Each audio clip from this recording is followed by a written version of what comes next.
Godmorgen. Hvad? Skal vi ikke lige snuppe en morgenbajer? Jeg tænker, jeg skulle på tønden først. Jeg valgte så at gå op på campens fælles toiletter og gøre mine ting. Da jeg kommer tilbage, ser jeg altså 2 ældre mænd sidde på vores campingstole. Hej. Christian havde inviteret de 2 mænd over til en morgenøl, da deres egen stole var blevet stjålet dagen før, og så brugte de selvfølgelig vores. Vi talte med dem, også på græsset og dem på vores campingstole, indtil de gamle de skulle have nogle smøger til deres øl.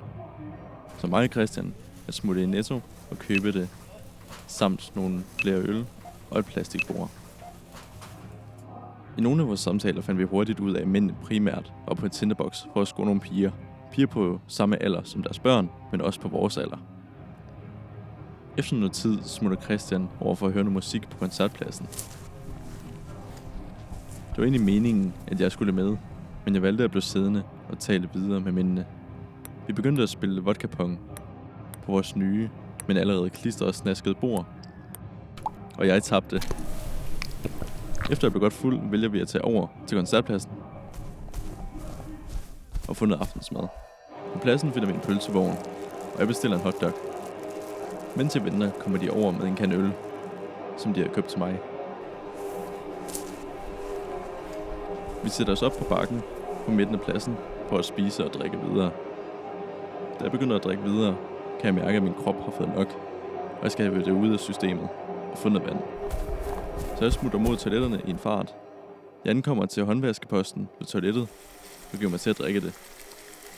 Indtil en dame kommer over til mig og siger: Uha, du ser det noget bleg ud. Skal du ikke med en tur over til samaritterne? Hun tager mig over til samaritterne for at hjælpe mig. Men derefter går det hele i sort. Det næste jeg husker er nogle piger, der finder mig ud foran en scene.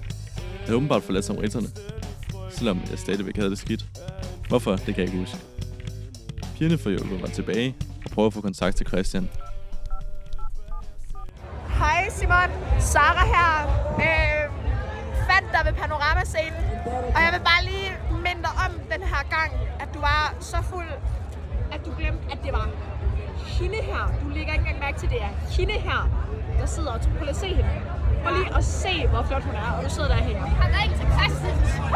Jeg har ringet til Christian 2 gange. Brother is not showing up. Han kommer ikke. Also get some new friends. Ja, hvor er der nogle nye venner. Da det endelig får kontakt til ham, befinder han sig i et pariserhjul, og har åbenbart været der de sidste 2 timer. Han finder vej til min lokation, får skaffet noget vand, og vi kommer efter et stykke tid tilbage til vores egen camp.